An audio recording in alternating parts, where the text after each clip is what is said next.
Perfect family movies చేశాడండి family film director. ఫ్యామిలీతో చూడొచ్చండి. సంక్రాంతికి చూడాల్సిన మూవీస్లో ఫ్యామిలీ మూవీకి ఎక్కువ ఇంపార్టెన్స్ ఇస్తారు మన వాళ్ళు. అలాంటి పర్ఫెక్ట్ ఫ్యామిలీ మూవీ ఇది. అంటే డ్యూరేషన్ కొంచెం ఎక్కువ ఉన్న ఫీల్ వస్తుంది, బట్ ఆ ఫీలింగ్ని ఓవర్కమ్ చేసేది entertainment, non stop energy, situational comedy, social media trending అయ్యే డైలాగ్స్, ఆ సిచ్యువేషన్ కామెడీని బాగా యూజ్ చేసుకున్నారు. అదే హెల్ప్ అయింది సినిమాకి. అండ్ సాంగ్స్ కూడా చాలా ప్లస్ అయ్యాయి. Background score, song duration wise కొంచెం ల్యాగ్ అండి. ఎక్కువ ల్యాగ్ అంటే ఏమి ఉండదు.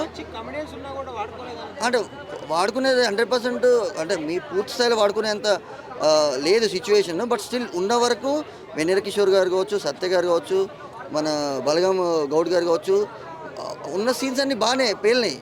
ఎక్కడ పే ఆఫ్ అవ్వని సీన్ కానీ పేలని సీన్ కానీ ఉండట్లేదు. ప్రతి సీన్ దాదాపు పేలిన సాంగ్స్, మంచి మంచి లొకేషన్స్, రిచ్ ప్రొడక్షన్ వాల్యూస్ అండి. ప్రొడ్యూసర్ గారు అయితే చాలా చాలా ఖర్చు పెట్టారు సినిమాకి. అది కనిపిస్తుంది స్క్రీన్ మీద.